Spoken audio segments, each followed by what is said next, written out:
ಈ ದಿನದ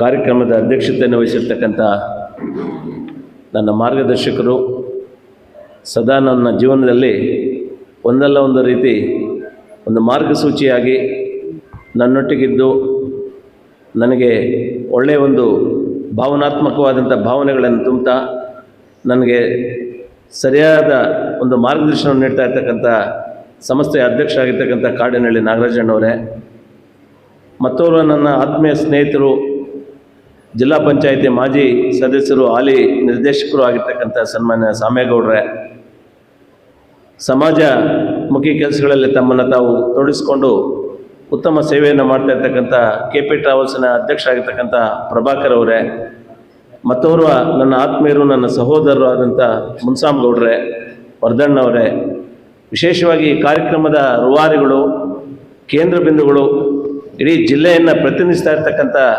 ಅಧ್ಯಕ್ಷರಾಗಿ ಅಧಿಕಾರವನ್ನು ವಹಿಸಿಕೊಂಡು ಜಿಲ್ಲೆಯನ್ನು ಪ್ರತಿನಿಧಿಸ್ತಾ ಇರ್ತಕ್ಕಂಥ ನನಗೆ ತುಂಬ ಆತ್ಮೀಯರಾಗಿರ್ತಕ್ಕಂಥ ಅನಿಲ್ ಅಣ್ಣವರೇ, ನಮ್ಮ ಮತ್ತೋರ್ವ ನನಗೆ ತುಂಬ ಆತ್ಮೀಯರು, ನನ್ನ ಒಟ್ಟಿಗೆ ಒಳ್ಳೆಯ ಒಂದು ಒಳನಾಟವನ್ನು ಇಟ್ಕೊಂಡಿರ್ತಕ್ಕಂಥ ನನ್ನ ಆತ್ಮೀಯರು, ಈ ಸಂಸ್ಥೆಯ ಕಾರ್ಯದರ್ಶಿಗಳಾಗಿರ್ತಕ್ಕಂಥ ಅಶೋಕ್ ಸರ್ ಅವರೇ, ಮತ್ತು ಈ ವೇದಿಕೆಯಲ್ಲಿರ್ತಕ್ಕಂಥ ಎಲ್ಲ ಪದಾಧಿಕಾರಿಗಳೇ, ವೆಂಕಟಗಿರಣ್ಣವರೇ, ಸೊಣ್ಣಣ್ಣವರೇ, ಮತ್ತು ವೇದಿಕೆಯಲ್ಲಿರ್ತಕ್ಕಂಥ ಎಲ್ಲ ಶಿಕ್ಷಕ ವೃಂದದವರೇ, ವೇದಿಕೆ ಒಂದು ಮುಂಭಾಗದಲ್ಲಿ ಆಸನಿರ್ತಕ್ಕಂಥ ಎಲ್ಲ ಗುರು ವೃಂದದವರೇ, ವೇದಿಕೆಯಲ್ಲಿ ಮುಂದೆ ವೇದಿಕೆ ಮುಂಭಾಗದಲ್ಲಿ ಆಸನಿರ್ತಕ್ಕಂಥ ಎಲ್ಲ ಪತ್ರಿಕಾ ಮತ್ತು ದೃಶ್ಯ ಮಾಧ್ಯಮದವರೇ, ಇವತ್ತು ಕಾಡೇನಹಳ್ಳಿ ನಾಗರಾಜಣ್ಣವರು ಒಂದು ಸಂಕಲ್ಪ ಮಾಡಿದ್ರು.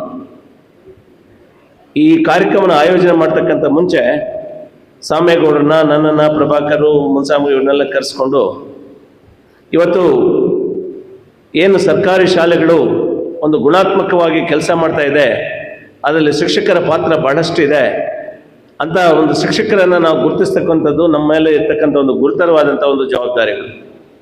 ಆ ನಿಟ್ಟಿನಲ್ಲಿ ನಾವು ಜಿಲ್ಲೆಯಲ್ಲಿ ಏನು ಅನಿಲ್ ಅವರ ಒಂದು ತಂಡ ಮತ್ತು ಇಲ್ಲಿ ತಾಲೂಕಲ್ಲಿ ಏನು ಕಾರ್ಯದರ್ಶಿಗಳು 7 ಜನ ಇಲ್ಲಿ ಆಯ್ಕೆಯಾಗಿದ್ದಾರೆ, ಅವರನ್ನು ಗುರುತಿಸ್ತಕ್ಕಂಥದ್ದು ನಮ್ಮೆಲ್ಲರ ಜವಾಬ್ದಾರಿ.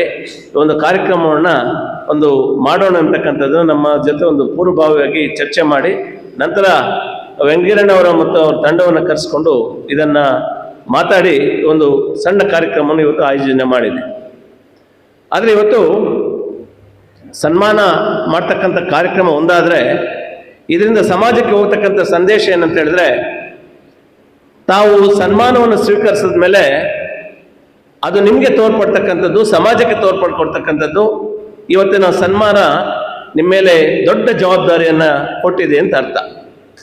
ತಾವು ಸನ್ಮಾನವನ್ನು ಸ್ವೀಕರಿಸಿದಾಗ ಏನು ಶಿಕ್ಷಕರು ನಿಮ್ಮ ಮೇಲೆ, ನಿಮ್ಮ ತಂಡದ ಮೇಲೆ ಅಪಾರವಾದಂಥ ಒಂದು ಪ್ರೀತಿ ವಿಶ್ವಾಸ ಇಟ್ಟು ಇವತ್ತು ನಿಮ್ಮನ್ನು ಆಯ್ಕೆ ಮಾಡಿಕೊಟ್ಟಿದ್ದಾರೆ, ಅವರ ಭಾವನೆ ಒಂದೇ, ಅಂದರೆ ತಮ್ಮ ಶಾಲೆಯಲ್ಲಿರ್ತಕ್ಕಂಥ ಸಮಸ್ಯೆ ಆಗಿರ್ಬೋದು ಅಥವಾ ತಮಗಿರ್ತಕ್ಕಂಥ ಸಮಸ್ಯೆಯನ್ನು ಸಕಾರಾತ್ಮಕವಾಗಿ ಸ್ಪಂದಿಸ್ತೀರಾ ಎಂಬತಕ್ಕಂಥ ಉದ್ದೇಶ ಇಟ್ಕೊಂಡು ಇವತ್ತು ನಿಮ್ಮನ್ನು ಒಂದು ಜಿಲ್ಲಾ ಮಟ್ಟದಲ್ಲಿ ಆಗ್ಬೋದು, ತಾಲೂಕು ಮಟ್ಟದಲ್ಲಿ ಇವತ್ತು ಆಯ್ಕೆ ಮಾಡಿಕೊಟ್ಟಿದ್ದಾರೆ. ಬಹುಶಃ ನಾನು ಅನಿಸ್ತದೆ ಅನಿಲ್ ಅಣ್ಣವ್ರ ಬಗ್ಗೆ ನನಗೆ ತುಂಬ ಚಿರಪರಿಚಿತರು. ಅವರಿಗೆ ಶಿಕ್ಷಕರ ಕುಂದುಕೊರತೆಗಳ ಬಗ್ಗೆ ಗೊತ್ತು, ಶಿಕ್ಷಕರ ಒಂದು ಆಗು ಹೋಗುಗಳ ಬಗ್ಗೆ ಗೊತ್ತು.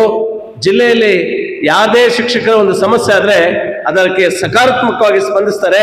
ಇವತ್ತಿನ ಒಂದು ಸನ್ಮಾನಕ್ಕೆ ಅವರು ಮತ್ತು ಅವರ ತಂಡ ಮತ್ತು ತಾಲೂಕಿನ ತಂಡ ಅದಕ್ಕೆ ಅರ್ಹರು ಅಂತ ಕೂಡ ನಾನು ಭಾವಿಸಿದ್ದೇನೆ. ಆದ್ಮೇಲೆ ಶಿಕ್ಷಕ ವೃತ್ತಿ ಒಂದು ಪಾವಿತ್ರತೆಯಿಂದ ಕೂಡಿರ್ತಕ್ಕಂಥ ಒಂದು ವೃತ್ತಿ, ಅದಕ್ಕೆ ಬೆಲೆ ಕಟ್ಟಲಿಕ್ಕೆ ಆಗದೇ ಇರ್ತಕ್ಕಂಥ ಒಂದು ವೃತ್ತಿ. ಒಬ್ಬ ಶಿಕ್ಷಕ ತನ್ನ ಶಿಕ್ಷಕ ವೃತ್ತಿಯನ್ನು ಮಾಡುವಾಗ ಬಹಳ ಪ್ರಾಮಾಣಿಕವಾಗಿ ಮಾಡ್ತಾನೆ. ಏನಂತ ಒಂದು ವೃತ್ತಿಯನ್ನು ಮಾಡ್ತಾನೆ ಅಂತ ಹೇಳಿದ್ರೆ, ತಂದೆ ತಾಯಿಗಳು ನಮ್ಮ ಮೇಲೆ ಭರವಸೆ ಇಟ್ಟು ನಮ್ಮ ಬಳಿ ಮಕ್ಕಳನ್ನು ಕಳಿಸ್ಕೊಟ್ಟು ನಮ್ಮಿಂದ ಏನೋ ಮಕ್ಕಳಿಗೆ ಉಪಯೋಗ ಆಗ್ತಿರ್ತಕ್ಕಂಥ ಒಂದು ಭರವಸೆನ ಇಟ್ಟು ನಮ್ಮಲ್ಲಿ ಕಳಿಸ್ಕೊಟ್ಟಿದ್ದಾರೆ ಅಂದ್ರೆ ಅವರಿಗೆ ಭಾವನಾತ್ಮಕವಾಗಿ ಮಕ್ಕಳನ್ನು ಒಳ್ಳೆ ರೀತಿಯಲ್ಲಿ ಬೆಳೆಸಬೇಕು, ಅವರನ್ನ ಸಮಾಜದ ಒಂದು ಮುಖ್ಯವಾಹಿನಿಗೆ ಕರ್ತರಬೇಕಂತಕ್ಕಂಥ ಒಂದು ಭಾವನೆಯನ್ನು ಇಟ್ಕೊಂಡು ಪ್ರತಿ ಅನುಕ್ಷಣ ಮಕ್ಕಳ ಒಂದು ಶ್ರೇಯಸ್ಸಿಗಾಗಿ ದುಡಿತಕ್ಕಂಥ ಸಮೂಹ ಈ ಪ್ರಪಂಚದಲ್ಲಿ ಏನಾದ್ರು ಇದ್ರೆ ಅದು ಶಿಕ್ಷಕರ ಒಂದು ಸಮೂಹ. ಈ ಸಮೂಹ ಒಳ್ಳೆ ಒಂದು ಹಿನ್ನೆಲೆಯನ್ನು ಹೊಂದಿರತಕ್ಕಂಥ ಒಂದು ಸಮೂಹ. ಸರ್ವಪಲ್ಲಿ ರಾಧಾಕೃಷ್ಣ ಅವರು ಈ ರಾಷ್ಟ್ರದ ರಾಷ್ಟ್ರಪತಿಗಳಾಗಿದ್ರು. ಒಬ್ಬ ಶಿಕ್ಷಕರ ಒಂದು ಸ್ಥಾನದಿಂದ ಅತ್ಯುನ್ನತ ಒಂದು ಪದವಿಯನ್ನು ಅಲಂಕರಿಸಿದಂಥವ್ರು. ರಾಷ್ಟ್ರಕವಿ ಕುವೆಂಪು ಅಂತ ಹೇಳ್ತೇವೆ. ರಾಷ್ಟ್ರಕವಿ ಕುವೆಂಪು ಅವರು ವೃತ್ತಿಯಲ್ಲಿ ಕವಿಗಳಾಗಿದ್ದು ಕೂಡ ಅವರು ಪ್ರಾಧ್ಯಾಪಕರಾಗಿದ್ದಂಥವ್ರು. ಒಬ್ಬ ಅಬ್ದುಲ್ ಕಲಾಂ ಅವರು ಕೂಡ ಶಿಕ್ಷಕರಾಗಿದ್ದಂಥವ್ರೆ. ಈ ರೀತಿಯಾಗಿ ಈ ದೇಶದ ಇತಿಹಾಸದ ಒಂದು ಪುಟಗಳನ್ನು ತಿರುಗಿ ನೋಡಿದಾಗ ಚರಿತ್ರೆಗಳನ್ನ ಸೃಷ್ಟಿಸಿ ಅವರ ಹೆಸರುಗಳು ಇವತ್ತು ಸುವರ್ಣಾಕ್ಷರಗಳು ಬರೆದು ಹೋಗಿದೆ ಅಂತ ಹೇಳಿದ್ರೆ ಆ ಒಂದು ಸಮೂಹ ಶಿಕ್ಷಕರ ಸಮೂಹ. ಅಂತ ಪ್ರಭಾವಿತ ಒಂದು ಅರ್ಥಪೂರ್ಣವಾದಂಥ ಒಂದು ಏನು ಈ ಶಿಕ್ಷಕರ ಒಂದು ಸಮೂಹ. ಇವತ್ತು ನಾನು ಹೊಸದಾಗಿ ಆಯ್ಕೆಗೊಂಡಿರ್ತಕ್ಕಂಥವರಲ್ಲಿ ನಾನು ಮನವಿ ಮಾಡ್ತಕ್ಕಂಥದ್ದು, ಶಿಕ್ಷಕರ ಒಂದು ಸಮಸ್ಯೆಗಳಿಗೆ ನೀವು ಸಕಾರಾತ್ಮಕವಾಗಿ ಸ್ಪಂದಿಸಬೇಕು. ನಾನು ಆಗ್ಲೇ ಹೇಳಿದೆ, ಸರ್ವಪಲ್ಲಿ ರಾಧಾಕೃಷ್ಣ ಬಗ್ಗೆ ಒಂದು ಮಾತು ಹೇಳ್ತೇನೆ. ಅವರು ರಾಷ್ಟ್ರಪತಿಗಳಾಗಿ ಅಧಿಕಾರ ಸ್ವೀಕಾರ ಆದ್ಮೇಲೆ ಆಚೆ ಬಂದಾಗ ಪತ್ರಿಕಾ ಮಾಧ್ಯಮದವರು ಕೇಳ್ತಾರೆ, ನಿಮ್ಮ ಜೀವನದಲ್ಲಿ ಅನುಕ್ಷಣ ನೀವು ಸಂತೋಷ ಪಡುವಂತ ವಿಚಾರ ಯಾವುದು ಅಂತ ಹೇಳಿದ್ರೆ ಅವ್ರು ಅಂದ್ಕೊಂಡಿದ್ರು, ನಾನು ಈ ರಾಷ್ಟ್ರದ ರಾಷ್ಟ್ರಪತಿ ಆಗಿದ್ದೇನೆ, ಇನ್ನು ಇದಕ್ಕಿಂತ ನನಗೆ ಹೆಮ್ಮೆ ವಿಚಾರ ಇನ್ನೇನು ಅಂತ ಹೇಳ್ತಾರೆ ಅಂತೆಲ್ಲ. ಆಗ ಅವ್ರು ಹೇಳ್ತಾರೆ, I am very proud to say I am a teacher. ಪ್ರತಿ ಅನುಕ್ಷಣ ನನ್ನನ್ನ ಕಾಡ್ತಾ ಇರ್ತಕ್ಕಂಥ ಒಂದು ವಿಚಾರ, ನಾನು ಸಂತೋಷ ಪಡುವಂತ ಮತ್ತೆ ಹೆಮ್ಮೆ ಪಡುವಂತ ವಿಚಾರ ನಾನೊಬ್ಬ ಶಿಕ್ಷಕ ಅನ್ನೋದು. ಯಾಕಂದ್ರೆ ಅವ್ರಿಗೆ ಗೊತ್ತಿತ್ತು ಆ ಶಿಕ್ಷಕರ ವೃತ್ತಿ ಎಷ್ಟು ಪಾವಿತ್ರತೆಯಿಂದ ಕೂಡುತ್ತೆ ಅಂತಕ್ಕಂಥದ್ದು ಸರ್ವಪಲ್ಲಿ ರಾಧಾಕೃಷ್ಣ ಅವರಿಗೆ ಗೊತ್ತಿತ್ತು. ಸೊ ಅಂತಹ ಸಮೂಹದಿಂದ ಬಂದಿರತಕ್ಕಂಥ ನೀವು ಸಕಾರಾತ್ಮಕವಾಗಿ ಇವತ್ತು ಮಕ್ಕಳ ಒಂದು ಇವತ್ತು ಯಾಕೋ ಒಂದು ವಿಷಾದನೆಯ ಒಂದು ವಿಚಾರವನ್ನ ವ್ಯಕ್ತಪಡಿಸ್ತಕ್ಕಂಥದ್ದು ಅಂತ ಹೇಳಿದ್ರೆ, ಇವತ್ತು ಸರ್ಕಾರಿ ಶಾಲೆಗಳಲ್ಲಿ ಏನಿಲ್ಲ, ಗುಣಾತ್ಮಕವಾದಂಥ ಶಿಕ್ಷಕರಿಲ್ವಾ, ಶುಚಿತ್ವವಾದಂಥ ಕಟ್ಟಡಗಳಿಲ್ವಾ, ಅನ್ನದಾಸೋಹದಂಥ ಕಾರ್ಯಕ್ರಮಗಳಿಲ್ವಾ, ನಲಿಕಲೆ ಅಂತ ಚಿಕ್ಕ ಮಕ್ಕಳಲ್ಲಿ ಒಂದು ಒಳ್ಳೆಯ ಒಂದು ಪ್ರತಿಭೆಯನ್ನು ಗುರುತಿಸ್ತಕ್ಕಂಥ ನಲಿಕಲೆ ಅಂತಕ್ಕಂಥ ಒಂದು ವ್ಯವಸ್ಥೆಗಳಿಲ್ವಾ? ಎಲ್ಲವೂ ಇದ್ದು ಯಾಕೆ ಸರ್ಕಾರಿ ಶಾಲೆಗಳ ಬಗ್ಗೆ ನಮಗೆ ನಿರ್ಲಕ್ಷ್ಯ? ಯಾಕೆ ಸರ್ಕಾರಿ ಶಾಲೆಗಳ ಬಗ್ಗೆ ನಮಗೆ ಉದಾಸೀನ? ದಯವಿಟ್ಟು ಎಲ್ಲ ಪೋಷಕ ಬಂಧುಗಳಲ್ಲಿ ನಾನು ಮನವಿ ಮಾಡ್ತೇನೆ, ಯಾವ ವಿಚಾರದಲ್ಲೂ ಕೂಡ ಅವು ಸರ್ಕಾರಿ ಶಾಲೆಗಳು ಯಾವುದಕ್ಕೂ ಕಡಿಮೆ ಇಲ್ಲ, ಒಂದು ಒಳ್ಳೆಯ ರೀತಿಯಲ್ಲಿ ಕೂಡ ಇವತ್ತು ಕೆಲಸ ಮಾಡ್ತಾ ಇದೆ. ಅಲ್ಲಿರ್ತಕ್ಕಂಥ ಶಿಕ್ಷಕರು ಕೂಡ ಗುಣಾತ್ಮಕವಾಗಿ ಕೆಲಸ ಮಾಡ್ತಾ ಇದ್ದಾರೆ. ಅವರೆಲ್ಲರನ್ನು ಕೂಡ ನಾವು ಪ್ರೋತ್ಸಾಹಿಸೋಣ ಅಂತ ಕೂಡ ಈ ಸಂದರ್ಭದಲ್ಲಿ ಹೇಳ್ತಾ, ಮಗದೊಮ್ಮೆ ವಿಶೇಷವಾಗಿ ನಾನು ಇವತ್ತು ಅಮರಜ್ಯೋತಿ ವಿದ್ಯಾ ಸಂಸ್ಥೆಗೆ ನಾನು ಕೃತಜ್ಞತೆಗಳನ್ನು ಸಲ್ಲಿಸ್ತೇನೆ. ಏನಿವತ್ತು ಜಿಲ್ಲಾ ಪ್ರತಿನಿಧಿಗಳಾಗಿ ತಾಲೂಕು ಪ್ರತಿನಿಧಿಗಳಾಗಿ ಇವತ್ತು ಆಯ್ಕೆಗೊಂಡಿದ್ದಾರೆ. ನಮ್ಮ ಅಧ್ಯಕ್ಷರು ಕಾರ್ಯದರ್ಶಿಗಳು ಒಂದು ದಿಟ್ಟ ನಿರ್ಧಾರವನ್ನು ತಗೊಂಡು ಅವರನ್ನು ಗುರುತಿಸಬೇಕು.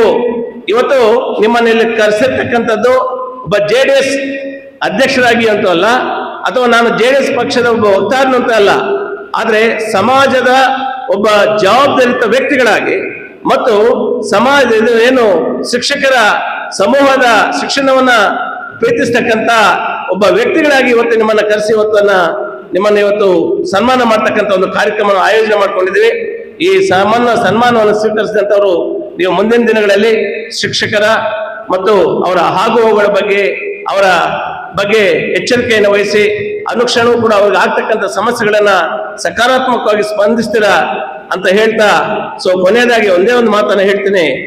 ಯಾಕಂತ ಹೇಳಿದ್ರೆ ಮುಖ್ಯವಾಗಿ ಮಕ್ಕಳಲ್ಲಿ ಮೌಲ್ಯಗಳನ್ನು ತುಂಬಬೇಕು. ಮೌಲ್ಯಗಳು ಯಾವ ರೀತಿ ಇರ್ಬೇಕಂತ ಹೇಳಿದ್ರೆ, ನೀವು ಆಗ್ತಕ್ಕಂಥ ಒಂದು ಅಡಿಪಾಯ ಇಡೀ ಜೀವನದಲ್ಲಿ ಅವನ ಕಾಲ ಮೇಲೆ ಅವ್ನು ನಿಂತ್ಕೊಂಡು ಬದುಕುವಂತ ಒಂದು ಮೌಲ್ಯಾಧಾರಿತವಾದಂತ ಒಂದು ಶಿಕ್ಷಣವನ್ನು ಕೊಡ್ಬೇಕು. ನಾಟಕೀಯ ಜೀವನ ಬೇಡ. ಯಾವತ್ತೂ ಕೂಡ ಮಕ್ಕಳನ್ನ ತಿಳಿ ಹೇಳ್ಬೇಕು, ಯಾರೇ ಆಗಿರ್ಲಿ ನಾಟಕೀಯ ಜೀವನಗಳು ಬೇಡ. ಆ ನಾಟಕೀಯ ಜೀವನಗಳು ಕೇವಲ ಕಲ್ಪನೆ ಅಷ್ಟೇ. ಆ ಸದ್ಯಕ್ಕೆ ಮಾತ್ರ ಒಂದು ಅನುಕ್ಷಣ ಮಾತ್ರ ನಮಗೆ ಸಂತೋಷ ಕೊಡಬಲ್ಲದು. ಆದ್ರೆ ಇಡೀ ಜೀವನ ಪೂರ್ತಿ ನಮಗೆ ಆ ನಾಟಕೀಯ ಜೀವನ ಯಾವತ್ತೂ ಕೂಡ ನಮಗೆ ಪ್ರಯೋಜನಕ್ಕೆ ಬರೋದಿಲ್ಲ. ಒಂದು ವಾಸ್ತವಿಕತೆ, ಒಂದು ಜೀವನವನ್ನು ನಡೆಸುವಂತಹ ಪ್ರವೃತ್ತಿಯನ್ನು ಮಕ್ಕಳಲ್ಲಿ ರೂಢಿಸಬೇಕು. ಅವರಿಗೆ ಒಳ್ಳೆಯ ಒಂದು ಮೌಲ್ಯಗಳನ್ನು ತುಂಬಿಸಿ ಅವರು ಸುಜನರಾಗಿ ಬಾಳುವಂತ ಒಂದು ಮಾರ್ಗಸೂಚಿಯನ್ನು ನೀವು ಮಕ್ಕಳಿಗೆ ಕೊಟ್ಟು ಅವರನ್ನು ಸಮಾಜದ ಒಂದು ಮುಖ್ಯವಾಹಿನಿಗೆ ಕರೆತರುವಂತ ಒಂದು ಪ್ರಾಮಾಣಿಕ ಕೆಲಸ ನಿಮ್ಮಿಂದ ಆಗ್ಬೇಕು ಅಂತ ಹೇಳಿ ಈ ಒಂದು ಕಾರ್ಯಕ್ರಮಕ್ಕೆ ನನ್ನನ್ನು ಕರೆಸಿ ಒಂದು ಕೆಲವಾರು ಮಾತುಗಳನ್ನು ಹೇಳುವಂತ ಅವಕಾಶವನ್ನು ಕೊಟ್ಟಂತ ತಮ್ಮೆಲ್ಲರಿಗೂ ವಂದಿಸಿ ನನ್ನ ಮಾತನ್ನು ಮುಗಿಸ್ತಾ ಇದ್ದೀನಿ.